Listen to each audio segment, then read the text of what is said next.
Gracias a Dios por su misericordia y por su buena voluntad. Pues hoy vamos a hablar acerca de un personaje de la Biblia. Él no era hebreo, no tenía raíces judías, vaya, ni siquiera era un amigo de los hebreos o de los judíos, era alguien antagónico a la vida de los hebreos. Es un personaje de origen y de nacimiento sirio, y los sirios eran enemigos del pueblo de Dios. Así que vamos a hablar acerca de este personaje, y antes de abordar lo que le sucedió a este hombre, quisiera explicar cómo fue que Dios le habló a este hombre, de tal manera que terminó teniendo que reconocer en el pueblo de Dios que había algo distinto que su pueblo no tenía, que las personas entre las cuales había nacido, había crecido, había vivido, no tenían. Y esta característica era algo que él buscaba realmente. Vamos a leer juntos, por favor, en el libro de Job, que es el primer libro escrito de la Biblia, porque la Biblia no está de manera progresiva, no va en orden cronológico, sino va por bloques de temas. Los primeros 5 libros, luego los libros de históricos, luego los libros poéticos y los libros proféticos. O sea, no te vas a leer en la Biblia que vaya en orden cronológico, sino más bien en bloques temáticos, ¿sí?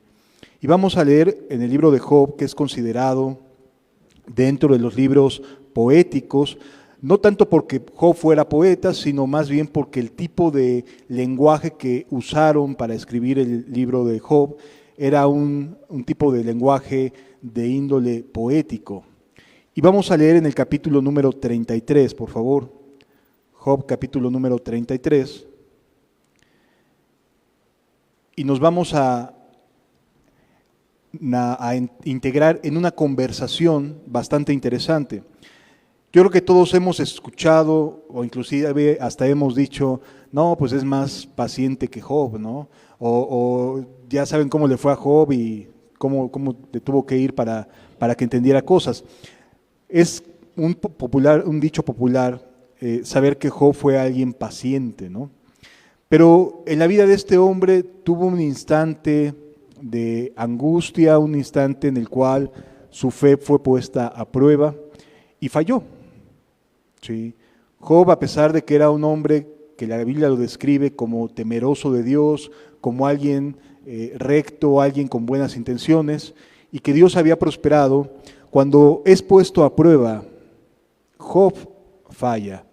Y entonces los amigos que él tenía, que eran también eruditos, eran personas con conocimiento de Dios, llegaron para tratarlo de redarguir de alguna manera y hacerle saber, oye, por algo te está yendo como te está yendo.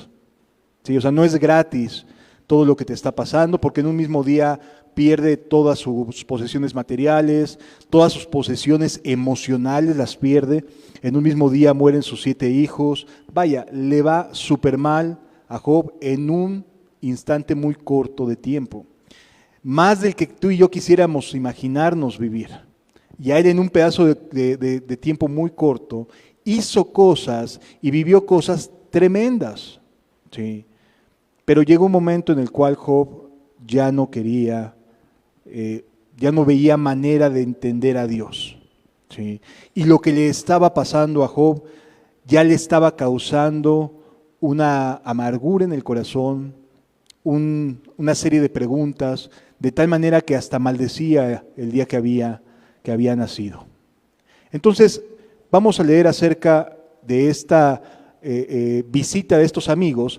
Particularmente el capítulo 33 es de el más joven de sus amigos, y nos vamos a dar cuenta de varios aspectos importantes a considerar en nuestras vidas. Vamos al libro de Job, capítulo 33. Dice la Escritura, a partir del versículo número 7,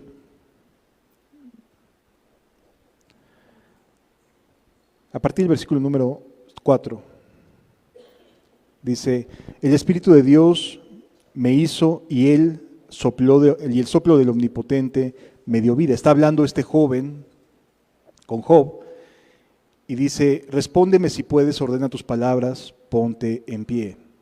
Dice, he aquí a mí en lugar de Dios, conforme a tu dicho, de barro fui yo también formado. Versículo 7, he aquí mi terror no te espantará, ni mi mano se agravará sobre ti. Y luego, ya que se coloca este joven como diciendo, oye, préstame atención un momento, dame un momento de tus oídos, comienza un discurso de parte de este personaje, ¿sí? De Eliú se llamaba, y dice la Escritura, de cierto tú dijiste a oídos míos, y yo oí la voz de tus palabras que decían, yo soy limpio y sin defecto, soy inocente y no hay maldad en mí. Lo vuelvo a leer porque este es el pensamiento de la mayoría de las personas en el mundo. Dice, yo soy limpio y sin defecto. Cuando tú vas en la calle y vas platicando con alguna persona, las personas generalmente te dicen, yo no le he hecho ningún mal a nadie. Yo soy limpio y sin defecto, casi dicen, ¿no? Yo nunca he dañado a nadie. Sí hago mis loqueras y sí ando de aquí para allá, pero nunca le hago mal a nadie. Por lo tanto, pues no soy mala persona, ¿sí? Y entonces el concepto que tienen aquí es el mismo que Job tenía.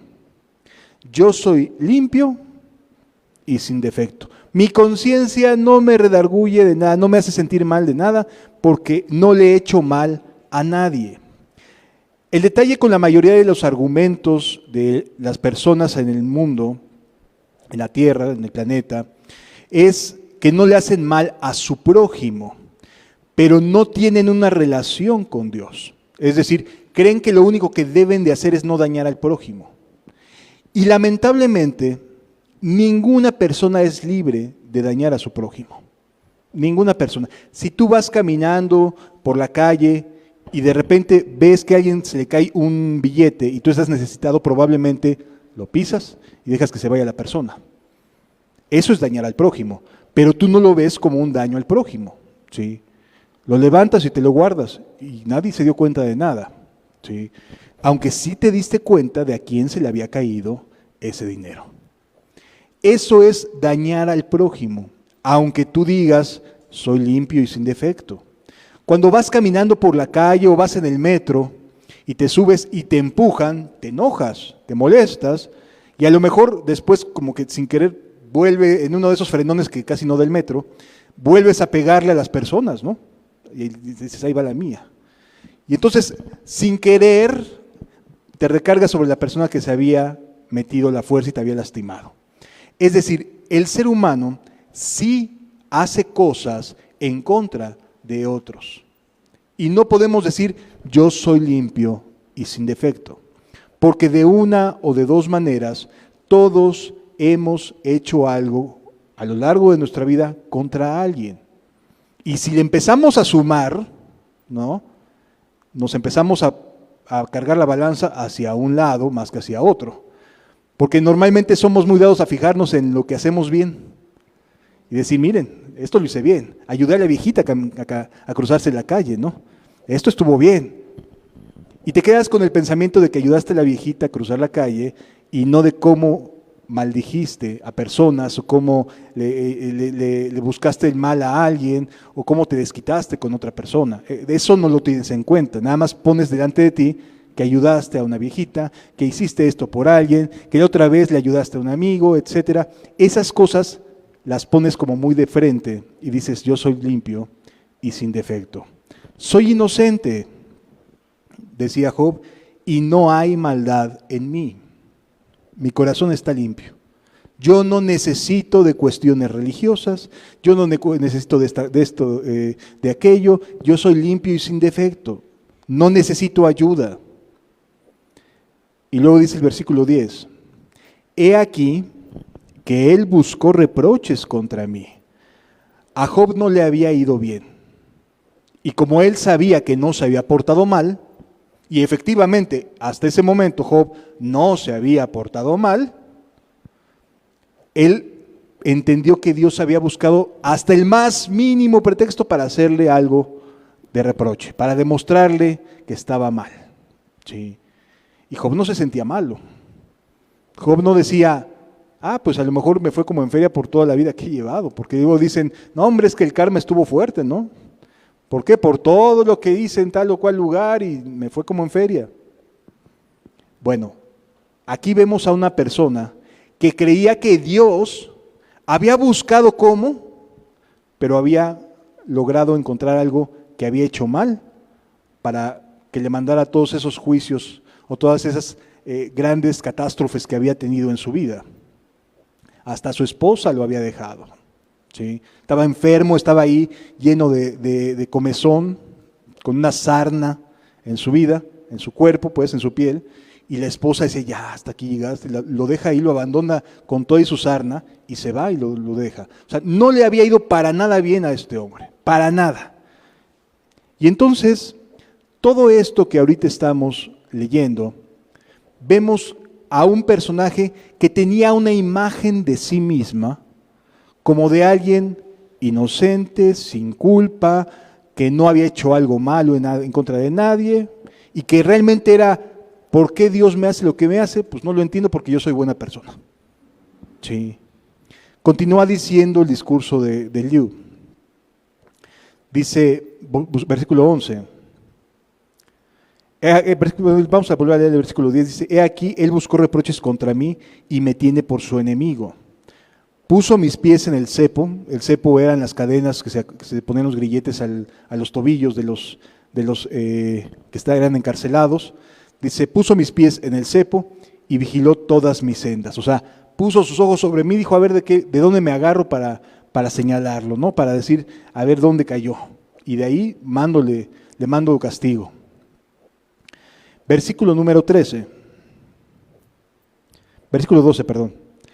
He aquí, en esto no has hablado justamente.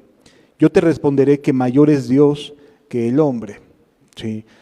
¿Esto qué significa? Que nosotros no tenemos la mente ni vemos las cosas de la misma manera que las ve Dios.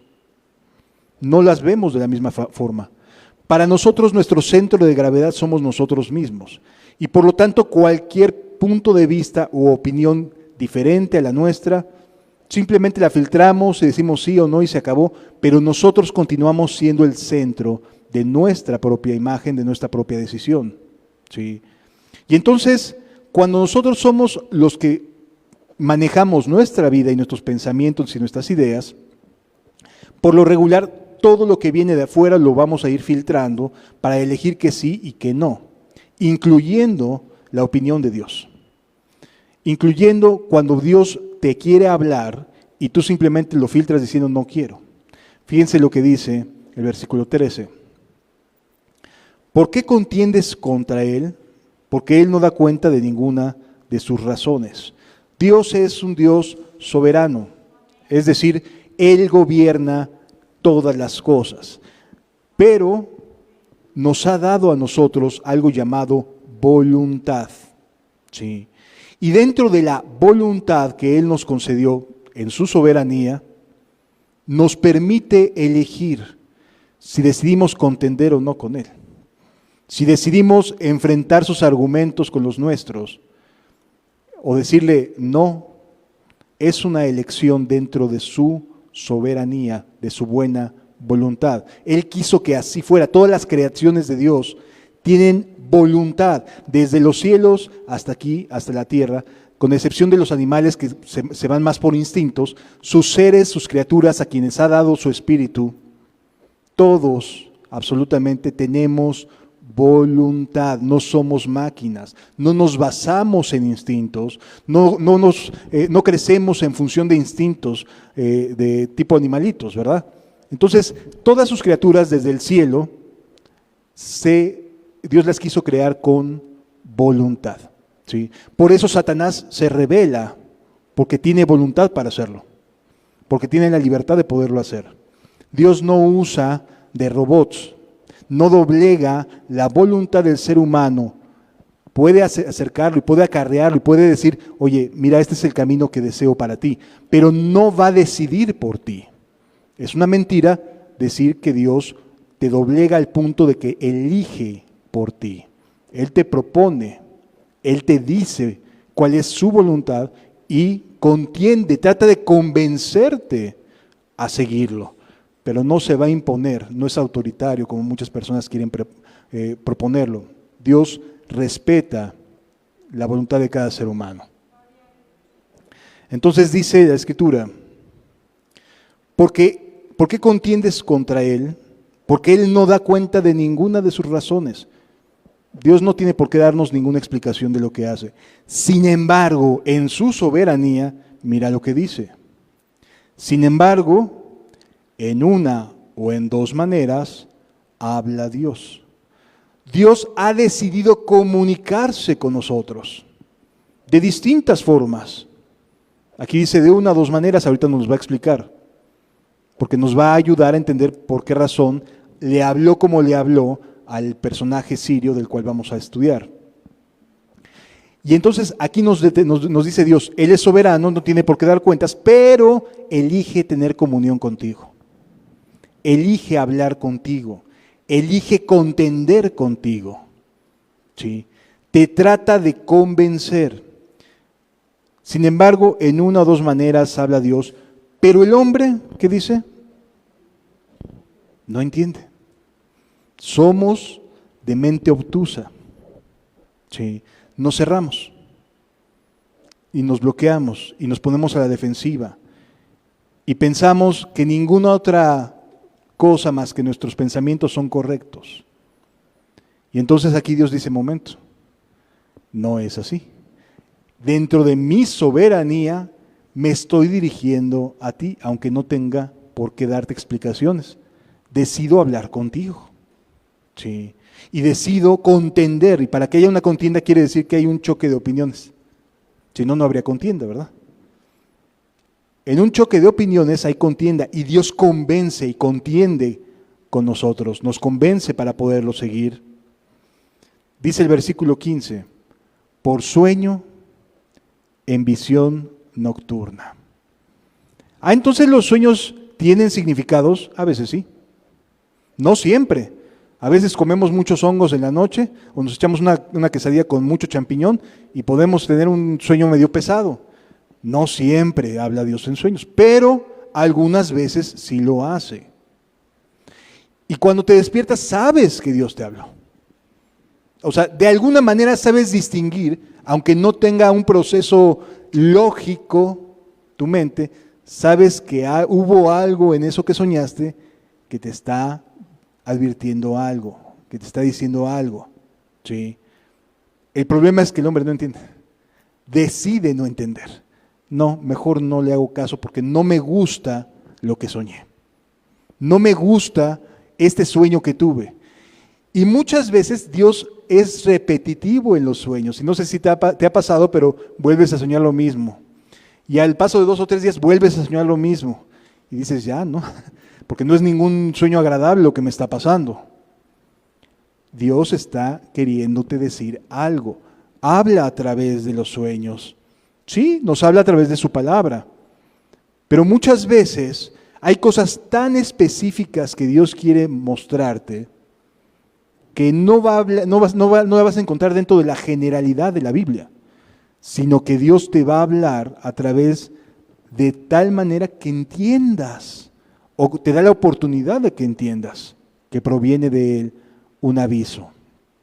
Por sueño en visión nocturna, cuando el sueño cae sobre los hombres, cuando se adormecen sobre el lecho, entonces revela al oído de los hombres y les señala su consejo.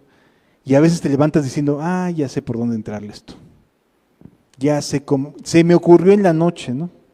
Ya sé cómo atender. No, hombre, qué picudo soy. No, Dios te ayudó, te capacitó durante la noche, y tú ni cuenta, para que pudieras tomar decisiones al día siguiente. Y te cuida, y te ayuda. Entonces revela al oído de los hombres y les señala su consejo. Y este es el propósito siempre de cualquier sueño, de cualquier forma de revelación de Dios.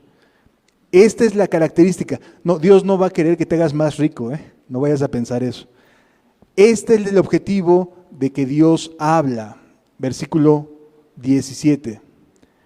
Para quitar al hombre, ¿de qué? De su obra. Es decir, que el hombre estaba caminando de cierta manera, que era peligroso, que era algo que lo podía dañar, que era algo que lo podía alejar de Dios, que era algo que podía causarle daño a él, a su familia. Y en ese sueño algo sucede que le hace saber que hay que encender las alarmas. Este no es el camino que Dios me está pidiendo seguir. ¿Sí? En ese sueño, Dios trata, en ese consejo Dios le habla al oído a la persona para decirle, quítate de lo que estás haciendo, no es por ahí. Esto no es lo que yo quiero para ti. ¿Por qué? Porque el hombre está obrando, está queriendo tomar decisiones todo el tiempo. Los seres humanos tomamos decisiones para saber qué autobús voy a tomar, qué microbús voy a tomar, qué transporte voy a usar. Todo el tiempo el ser humano está tomando decisiones.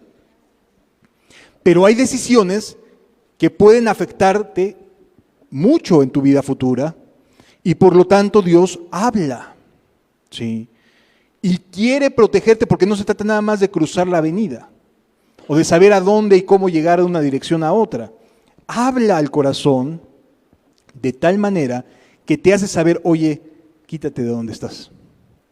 Lo que estás haciendo no es correcto, no está bien. Y a lo mejor el pensamiento del hombre es, ¿y qué tiene de malo esto o aquello? Es más, a lo mejor hasta le buscas el lado espiritual para que no parezca que estás tomando una decisión egoísta o por ti mismo y en tus fuerzas, y le buscas la manera espiritual de tomar una decisión. Sí. Y Dios te habla, a pesar de que creas que como que Dios está encaminándome de esta o de aquella manera. Y Dios te habla.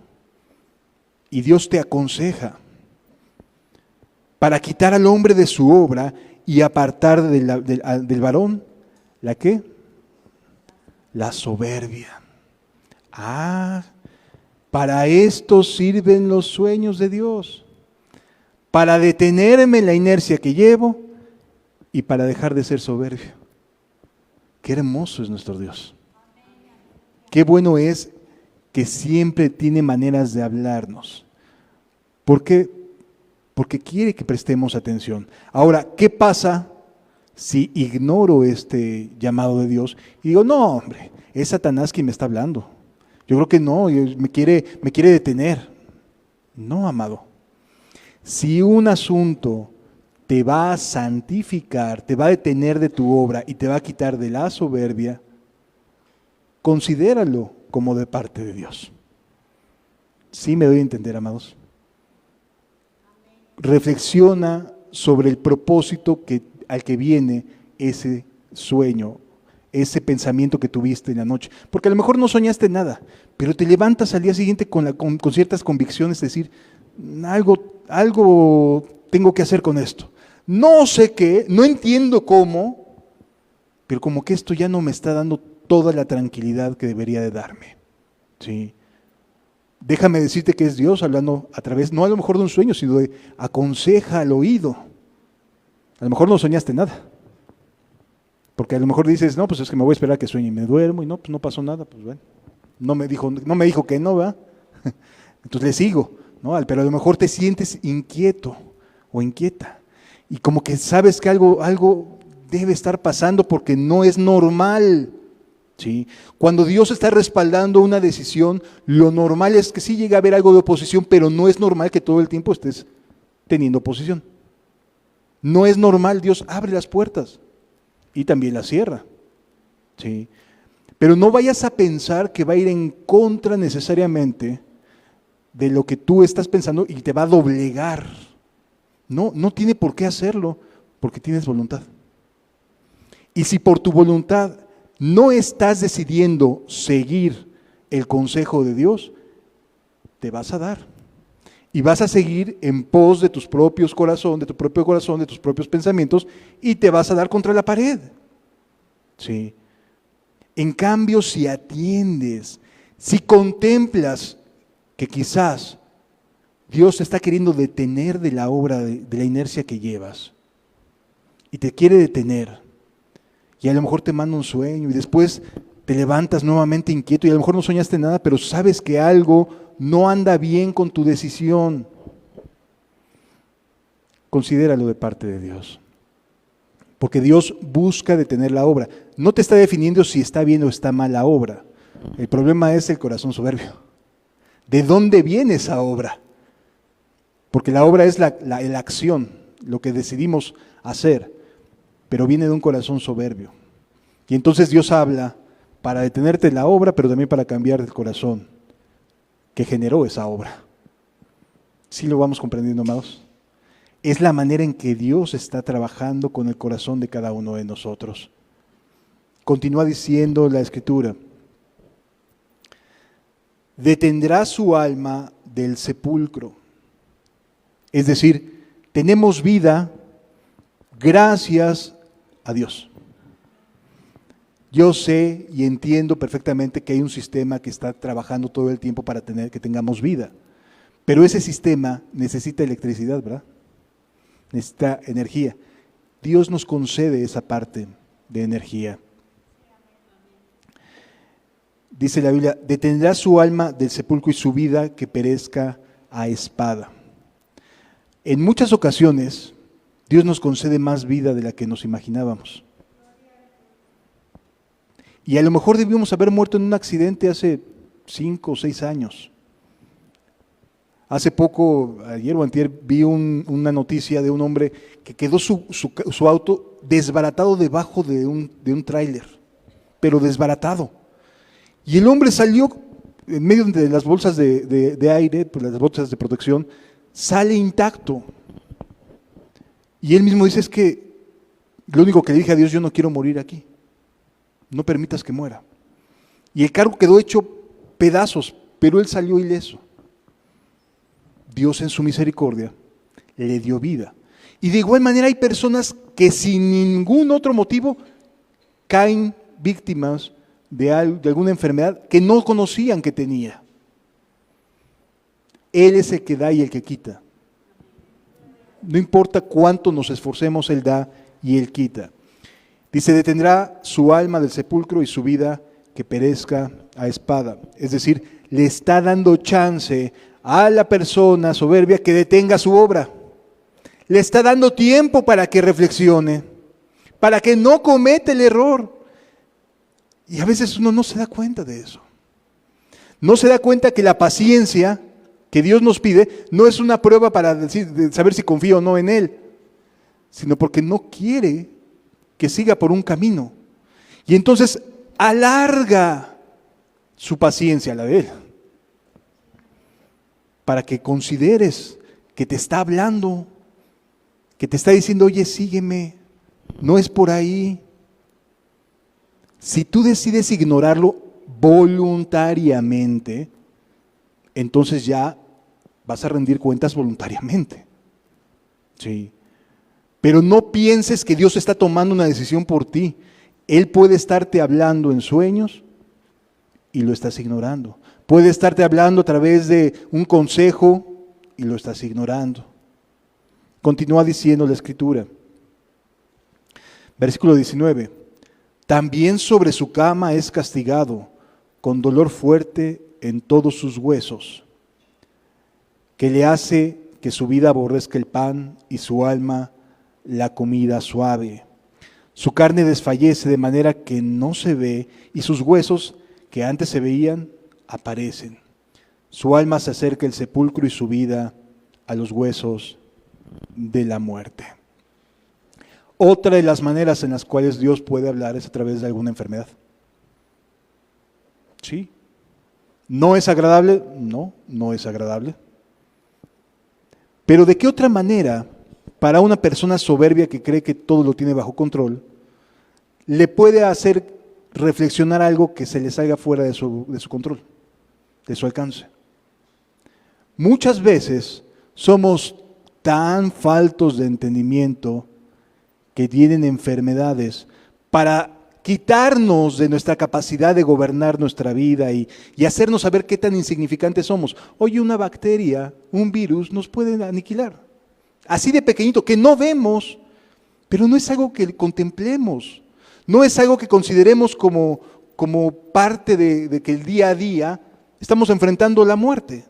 ¿Sí? Y gracias al sistema inmunológico que Dios nos dio, podemos hacerle frente a bichos y bacterias que de otra manera nos harían pasarla muy mal. Dios en su bondad y en su misericordia todo el tiempo nos está dando más tiempo y está alargando para que reflexionemos. Por eso dice el libro de Romanos que no vayamos a pensar que la longanimidad de Dios, su paciencia y longanimidad es porque somos buenas personas y porque vamos por buen camino. A lo mejor lo que quiere Dios es que reflexionemos y cambiemos de forma de pensar y de actuar. ¿Sí lo entendemos, amados? Ok. Esta manera en la que Dios habla fue la que le habló a este personaje llamado Naamán. Sí. Naamán era un personaje de origen sirio. Era un extraordinario general, un personaje que de verdad, desde el punto de vista militar, era experto dentro de las artes de la milicia. Era un personaje al que todos le brindaban respeto por tratarse de alguien sumamente ávido y de gran capacidad para cuestiones de guerra. Si nos vamos juntos a leer Segunda de Reyes capítulo 5,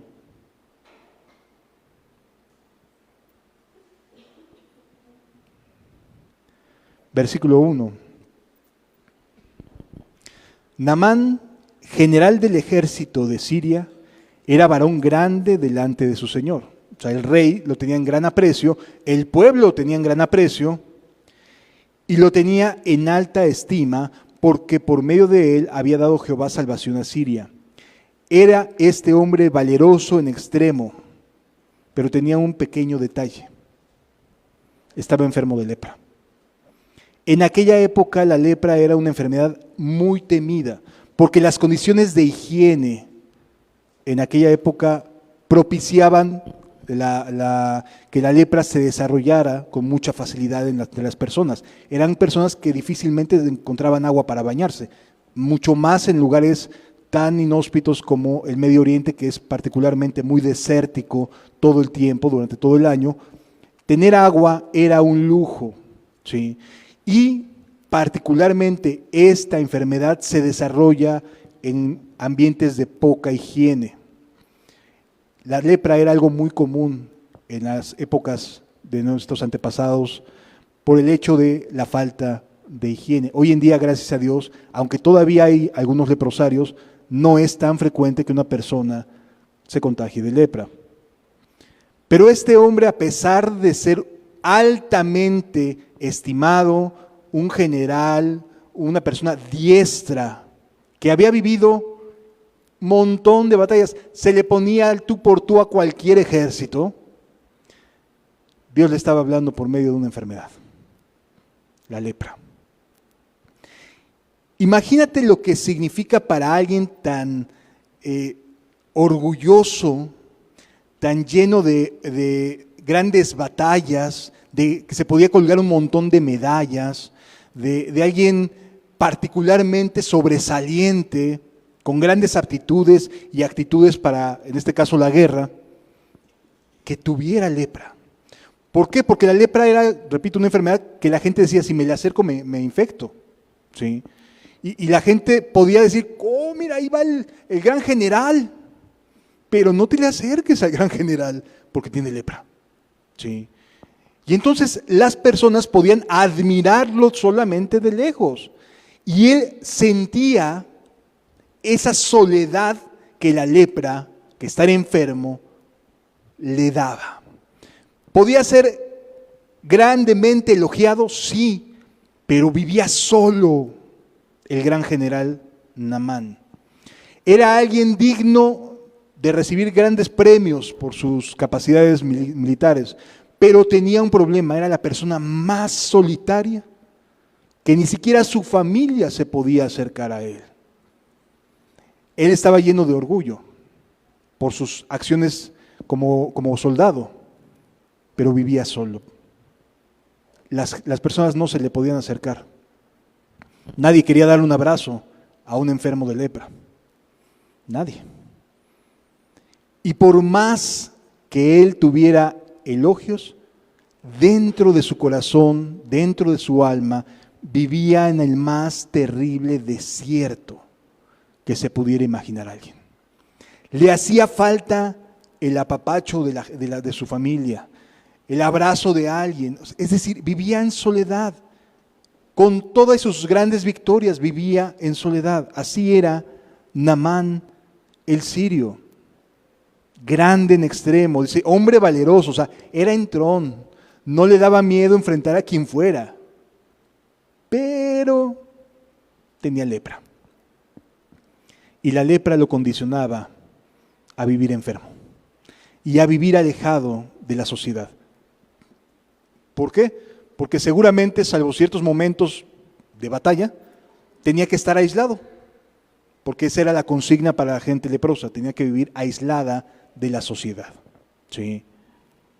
Versículo número 2 dice, y de Siria habían salido bandas armadas y habían llevado cautiva de la tierra de Israel a una muchacha, la cual servía a la mujer de Naamán. Es decir, la manera en la cual Siria luchaba sus batallas era lo que hoy podríamos decir que eran guerras de guerrillas, ¿no? Salían de momento, bajaban bandas, la Biblia le llama bandas, hoy podríamos decir pelotones de soldados, atacaban, se llevaban cautivos, luego otro por otro lado, o sea, no había una confrontación frente a frente entre grupos de soldados a niveles grandes, ¿sí? Y entonces, en una de esas, se llevan cautiva a una muchacha de Israel. Y a ella la pusieron a chambear, la pusieron a trabajar con la esposa de Naamán. O sea, Naamán sí tenía esposa, pero la esposa no podía acercarse al esposo. Sí tenía familia, pero la familia no se le podía acercar porque tenía este problema de enfermedad, de lepra. ¿Sí? Amados, en muchas ocasiones tu vida es así. Puedes tener una imagen propia altísima. La gente te puede admirar. Pueden reconocer que has salido adelante, que te has esforzado, que eres en extremo valeroso, que eres muy sagaz, pero vives en soledad. Y por dentro lo sabes. ¿Sí? Y aunque tengas grandes cosas que contar, por dentro sabes que vives en soledad. Y entonces, dice el versículo número 3, esta dijo a su señora, si rogase mi señor al profeta que está en Samaria, él lo sanaría de su lepra. Yo creo que alguien que está enfermo intenta todo lo que está a su alcance para sanar, ¿cierto? Y una persona como Naamán, que era que los recursos económicos no eran un problema para él, de seguro intentó de todo, ¿sí? Acudir con los mejores médicos, con las más grandes personalidades. Es decir, encontramos que Naamán tenía la capacidad para poder buscar toda clase de tratamientos para ayudarle con su lepra. ¿Le habían servido? No. En ese momento no había ninguna cura para la lepra. Hoy sabemos que sí, pero en aquel momento no. Y entonces lo que trataban era de darle una mejor forma de vida a Naamán. Y entonces este hombre vivía en completa soledad. Y le proponen de alguien de un pueblo inferior, porque los sirios pensaban que los israelitas eran inferiores, que era una clase de vida por debajo de la de ellos. Y entonces le dicen, oye, fíjate que me están sugiriendo tal alternativa, pero está por debajo de nosotros, ¿eh? Nosotros somos los sirios, ya era todo un imperio, y los israelitas pues no eran ya nada en ese momento. ¿Qué te parece si vas a buscar al profeta de los israelitas? No, hombre, en el mero orgullo, ¿no? ¿Cómo crees que voy a andar yendo yo a ese lugar? O sea, son una bola de quién sabe qué, gente ignorante, burra, etcétera. Y entonces Naamán, lleno de orgullo, con su imagen muy altiva y alzada delante de todos, ¿cómo crees que voy a estar yendo yo ahí? No, no, no. Oye, pero estás enfermo, ¿no valdría la pena dentro de toda tu enfermedad bajarse un poquito de la nube y buscar ayuda? Y entonces eso hizo empezar a reflexionar un poco a Naamán. Dice, versículo 4, entrando Naamán a su señor, le relató diciendo, así y así ha dicho una muchacha que es de la tierra de Israel. Y dice el versículo 5, y el rey le dijo, el rey de Siria, y le dijo el rey de Siria, anda, ve. ¿Quién lo vino a convencer? ¿La esposa? Se lo tuvo que convencer el rey. O sea, Naamán dijo, no, yo con esa gente ni de broma, ni a la esquina. ¿Quién le tuvo que convencer a Naamán? De, oye, ¿no valdría la pena que lo intentaras? Pues, ¿qué pierdes? Ya lo has intentado todo. Ya te hemos mandado a traer gente de Oriente y gente del Poniente. Y ¿ya qué? ¿Qué más te da? Pero Naamán no quería, ¿eh? O sea, la convicción de Naamán era, no, yo no voy a estar metiéndome con esa gente. No quiero ir. Y el rey es el que le dice, maestro, ve. O sea, nadie lo había convencido. Tuvo que ser uno superior que le dijera, ¿qué pierdes? ¿Qué te puede pasar tan grave? Y entonces le dice, y le dijo el rey de Siria, anda, ve, y yo enviaré cartas al rey de Israel. El rey sabía que estaba en superioridad con respecto al pueblo de Israel. Y las cartas del rey de Siria iban a ser un factor de mucho peso para que se atendiera al rey, a Naamán. Y entonces dice aquí, salió pues él llevado consigo 10 talentos de plata. Un talento de plata pesa como 28,000 kilos más o menos. Sí, un talento eran las medidas que se usaban en aquel entonces para referirse a grandes volúmenes en este caso de plata. ¿Sí? Y entonces le dice, yo te voy a dar, y se llevó 10 talentos de plata y 6,000 piezas de oro y 10 mudas de vestidos. O sea, iba pero cargadito Naamán para convencer al profeta de que lo ayudara, ¿no? Porque así se manejaban las cosas en aquella época como el día de hoy. Dime cuánto tienes y es como te tratan. ¿Sí? Como te ven, te tratan. Y entonces, así como en aquella época, hoy en día, si tienes feria, te tratan bien. Si no tienes, no te tratan bien. La realidad es que no hay mucha diferencia entre las sociedades, ¿me explico? Sigue siendo el mismo corazón triste y penoso de siempre. Pero ahí va, cargado de lana para convencerlo. Versículo 6. También tomó cartas para el rey de Israel que decían así, cuando lleguen a ti estas cartas, sabe por ellas que yo envío a ti mi siervo Naamán para que lo sanes de su lepra. Pero no era el rey el que podía sanarlo. O sea, el rey, desde el punto de vista político, le manda a decir al otro político, ayúdalo, ¿no? Y el otro no estaba todo temeroso porque no era su área. Él era el rey, pero no tenía nada que ver con el profeta. Pero como de rey a rey se llevan mejor, o sea, acá en este rango de nos entendemos mejor, No te vas a humillar a hablarle al profeta, no, tiene que ser el rey.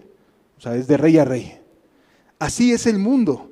Te tratan siempre y cuando te vean como al mismo nivel. ¿Sí? Si eres un profesionista, te van a tratar como profesionista. Y te van a ver de igual a igual. ¿Sí? Pero si eres alguien con carrera trunca, o que no terminó la secundaria, o que no terminó la prepa, normalmente tienden a decir, no, yo con el profesionista, con él sí trato, ¿no? Es el mismo sociedad, la misma politiquería de siempre. Y entonces le manda cartas al rey, diciendo, oye, ahí te encargo a mi siervo, ¿no? Él es un general. No la tenía nada fácil el rey de Israel. Continúa diciendo la Biblia. Versículo 7. Luego que el rey de Israel leyó las cartas, se fue para atrás, rasgó sus vestiduras, así como diciendo, no, ya, esto es una declaración de guerra, o sea, ¿qué voy a poder hacer yo para sanarle a su siervo? Este es un pretexto para invadirnos, segurito. ¿Por qué? Porque finalmente estaban buscando un igual. Dice la Escritura, soy yo Dios que mate y que dé vida, para que éste envíe a mí a que sane un hombre de su lepra. Considerad ahora y ved cómo busca ocasión contra mí. No, esto es pretexto. Esto es pretexto. Es lo que está diciendo. Continúa diciendo, cuando Eliseo, el profeta, el varón de Dios, oyó que el rey de Israel había rasgado sus vestidos, envió a decir al rey, ¿por qué has rasgado tus vestidos? Venga a mí y sabrá que hay profeta en Israel. O sea, a ver, rey, ¿qué te estás angustiando? Échamelo a caminar y sabrá que hay profeta en Israel. Y entonces se baja el nivel diplomático. Ya no entre reyes, sino dice, ve con el profeta, es él el que tiene el poder, yo no. ¿Sí? Y vino Naamán, dice, vino Naamán con sus caballos y su carro y se paró a las puertas de la casa de Eliseo. Imagínense la escena, ¿no? Los caballos ahí, yendo a una casa de un siervo, de un profeta, que no era una mansión, ¿me explico? Era una casa sencilla. Y ahí van los caballos, llegan a la puerta así todos pues, en grande, ¿no? Amedrentando, casi volteando a ver hacia abajo así las personas. No, era una comitiva, de verdad, de características diplomáticas, ¿no? Como si llegaran de momento 5 limusinas y llegaran así, pues, ¿qué es esto, no? O sea, y llegan y se frenan a la puerta de la casa del profeta. Y entonces, fíjense lo que pasa en el versículo 10. Y entonces Eliseo le envió un mensajero diciendo, ve y lávate 7 veces en el río Jordán y tu carne se te restaurará y serás limpio. Ni siquiera lo salió a ver. O sea, para alguien tan orgulloso como el general, ni siquiera lo salió a saludar. Le envió un mensajero y dile que se bañe 7 veces en el río Jordán y va a ser limpio. No, hombre, para alguien orgulloso, que lo humillen así, se dio la media vuelta y él los dejó. Sí, o sea, ¿qué voy a estar yo aguantando estos desvaríos? Ya de por sí es mucho, el rey me tuvo que convencer de venir. O sea, Naamán el sirio era alguien soberbio, ¿me entiendes? Era como nos describe el libro de Job. Alguien que tenía que ser tratado para que dejara su soberbia. Continúa diciendo la Escritura, versículo 11. Y Naamán se fue enojado, y lo que le sigue. Le dieron en su mero mole.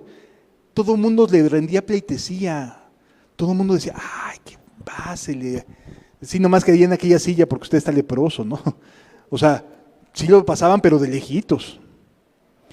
Es un momento donde el orgullo en el corazón del ser humano le duele. ¿Sí?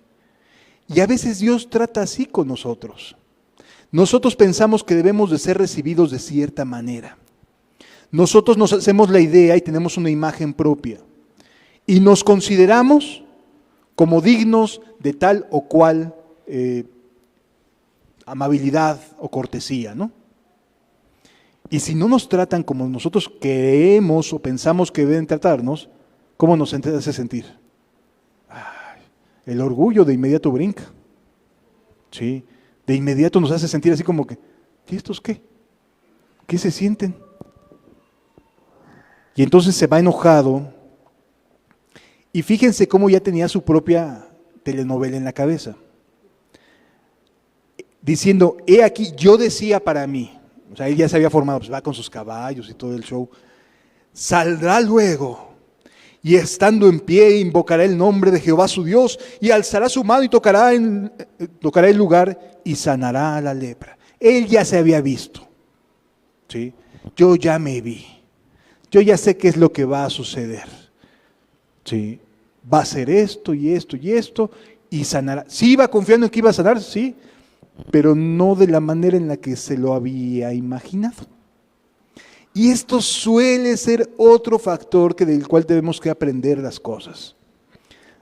Dios se va a encargar de hacernos entender, a veces de maneras que no nos van a gustar. Van a ir en contra de nuestros deseos, van a ir en contra de nuestras opiniones. Él no dudaba de que pudiera ser sanado, pues ahí iba. Pero él pensaba que las cosas tenían que suceder así, más así, más así, más así. Y no sucedieron. Le mandaron un mensajero y le dijeron, vete a lavar al río Jordán y te hunde 7 veces. No lo salió ni a recibir. Cuando nosotros nos hacemos nuestras ideas en nuestra cabecita, muchas veces no nos van a salir las cosas como nosotros creemos. Porque somos nosotros los que nos formamos nuestra idea. Esto y así va a pasar y me van a decir. Y si las cosas no suceden como tú quieres, te vas a enojar, te vas a incomodar, te vas a dar la media vuelta y no te volvemos a ver el polvo. Porque no se hicieron las cosas como tú pensabas que se debían de hacer. ¿Sí lo vamos entendiendo, amados? Dios trabaja con nosotros de distintas maneras. De distintas maneras. Y nunca es igual. No puedes pensar que lo que para uno es de una manera, para el otro va a ser exactamente igual. No, amados. Pero sí es importante que entiendas que Dios sí nos está hablando. Sí nos está hablando. Y a lo mejor no nos está gustando lo que nos está diciendo. Y eso nos duele y nos pega en el orgullo y nos hace sentir incómodos y hasta enojados. Y a lo mejor hasta decimos, no vuelvo a poner un pie, porque no se vale. Y ya nos armamos nuestra cabecita, en nuestra cabeza toda la telenovela de lo que debería ser. Dice la Escritura en el versículo 12, Habana y Farfar, ríos de Damasco, ¿no son mejores que todas las aguas de Israel? De inmediato piensa en una cosa, allá tengo mejores ríos que este de Jordán. En mi tierra hay mejores lugares, más bellos, donde me puedo sumergir sin problema. ¿Por qué me manda este riachuelo? Porque además en ciertas temporadas el río Jordán se vuelve tan pequeño el hilo de agua que se vuelve hasta lodoso, ¿sí? Y se sintió profundamente ofendido de que no lo saliera a recibir, de que lo mandara al río Jordán, de que mandara, o sea, todo fue en contra de su orgullo. Así habla Dios. Nos pega donde creemos estar bien. Nos hace saber que no son las cosas como nosotros nos hemos imaginado que deben de ser. Continúa diciendo la Biblia, si me lavare en ellos, ¿no seré también limpio? Y se volvió y se fue enojado. Emberrinchado el Señor. El general estaba enojado, porque no le habían salido las cosas como él las había planeado. Versículo 13, mas sus criados se le acercaron y le hablaron diciendo, Padre mío, si el profeta te mandara alguna cosa, ¿no lo harías? ¿Cuánto más diciéndote, lávate y serás limpio? ¿Qué es lo que realmente quieres? Y esta es una pregunta que deberíamos de hacernos todos y cada uno de nosotros. ¿Qué queremos en realidad? Porque aquí Naamán estaba ofendido, porque tenía su imagen propia, su idea propia, y se sentía ofendido. Y no le salieron las cosas como quería. Y entonces son los criados los que le dicen, oye, ¿no estás como que exagerando un poquito? O sea, sí, tenemos ríos maravillosos, pero te están proponiendo limpiarte de la lepra y que dejes de ser alguien solitario. Limpiarte de la lepra y que sanes. No vale la pena que vayas a ese riachuelo llamado el Jordán. ¿Qué es lo que realmente buscas? ¿El elogio del profeta o ser sanado? ¿Qué es lo que quieres realmente? Y esta es una pregunta que podemos hacernos aquí también nosotros. ¿Qué queremos? ¿Por qué venimos? ¿A qué venimos? ¿Queremos encontrarnos realmente con Dios y llevar una relación con Él? ¿O cuál es nuestro propósito? ¿Que nos reconozcan en algo? ¿Que nos digan, oh, miren, qué bien predica, qué bien habla? ¿Por qué estamos aquí? ¿Qué buscamos en realidad? Dios nos conceda a estos criados que nos digan, oiga, Señor, ¿no vale la pena humillarse para ser sanado? Perdón, ¿no vale la pena tratar cuando ya ha hecho tanto por ser sanado? Sí lo vamos entendiendo, amados. Dios trata con nuestro orgullo y a veces nos golpea donde no nos gusta que nos golpee. Pero es bueno, porque nos va ayudando a depender más de Él, a entenderlo a Él, a que Él no se sujeta a nosotros, nosotros nos sujetamos a Él. Versículo 14. Él entonces, dice, bueno, pues sí voy a hacerle caso a mis criados. Él entonces descendió y se zambulló 7 veces en el Jordán, conforme a la palabra del varón de Dios. Y su carne se volvió como la carne de un niño y quedó limpio. Qué hermoso ejemplo de humildad. De decir, no es las grandes cosas las que te deben de llamar la atención. No pienses que por ser alguien notable, lo eres para Dios. Para Dios todos somos exactamente iguales. Distintas funciones, distintas capacidades, distintos talentos, todos somos iguales. No hay unos mejores que otros. Simplemente que algunos tienen más confianza en Dios y otras menos. Algunos tienen un orgullo más grande que tratar y otros sencillamente buscan seguir a Dios realmente. Sí. Y quedó limpio. Quedó limpio. Aquello que le estorbaba para abrazar a su familia fue limpiado. Aquello que lo excluía de la sociedad a pesar de ser alguien de renombre, quedó sanado. Amados, no vale la pena dejar que Dios nos quebrante, nos hable, con tal de ser limpios. No vale la pena dejar que Dios nos lleve a un punto en el que digamos, necesito cambiar, necesito atreverme a hacer cosas, no de las que estoy acostumbrado, sino cosas que realmente Dios me esté hablando al corazón y me esté diciendo por dónde caminar. No vale la pena ser humilde, no vale la pena detenerme, detener la obra en la cual estoy construyendo, pero completamente solo. Porque Naamán es bien el ejemplo de aquel que está construyendo su obra y que Dios le habla y le dice, frénate, detente, no es por ahí, no es lo que yo quiero para ti. Yo creo que todos y cada uno de nosotros necesitamos hacer un alto Necesitamos detenernos y decir, Señor, sáname, límpiame, porque la verdad es que mi corazón se está partiendo. Estoy entrando en una etapa de tanta soledad, a pesar de lo que pueda aparentar externamente. Te necesito. Necesito que me ayudes, Señor. Necesito volver a empezar. Vamos a cerrar nuestros ojos y reflexionar en esto que hemos estado platicando.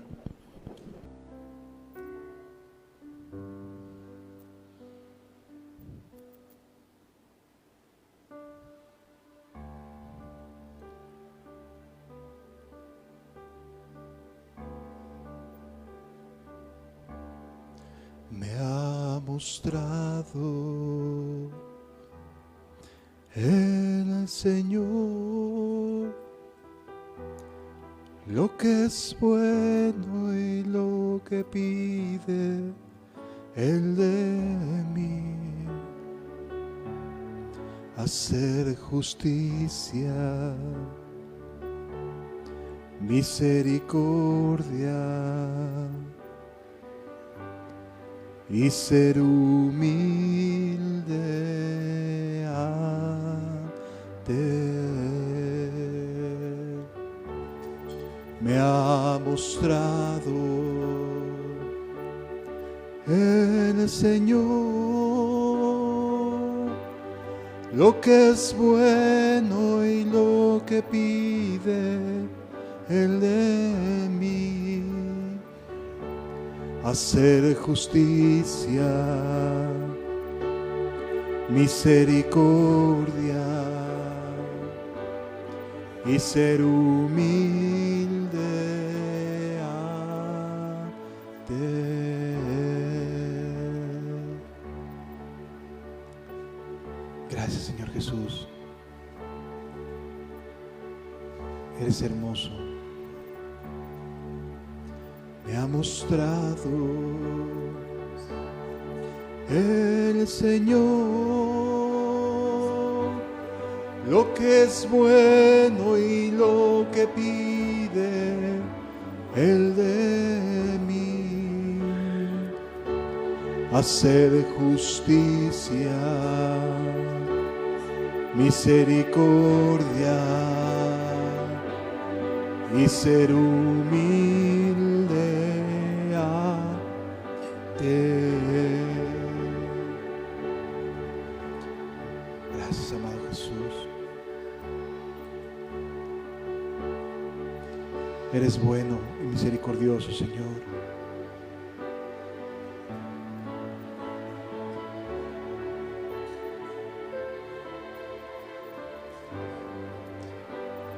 Eres misericordioso, eres bondadoso, Señor.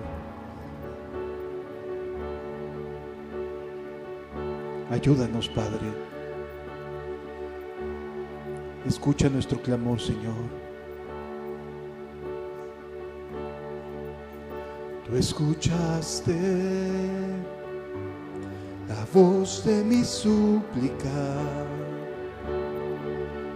cuando más necesitaba de ti. Tus oídos estaban abiertos y tus ojos miraban a mí. Tú escuchaste la voz de mi súplica cuando más necesitaba de ti. Tus oídos estaban abiertos y tus ojos miraban a mí. Tú eres Dios verdadero,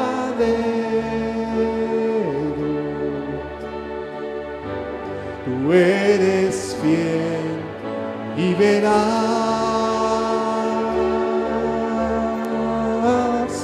confortaste mi alma,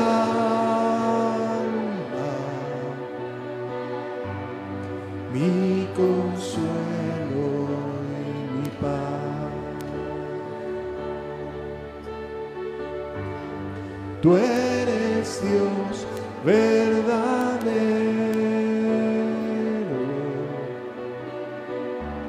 tú eres fiel y verás,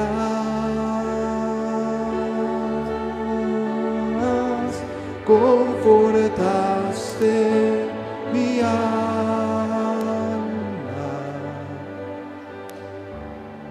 mi consuelo, mi paz. En mi vida camino tranquilo, pues yo sé que tú cuidas de mí. Cada día observo tu mano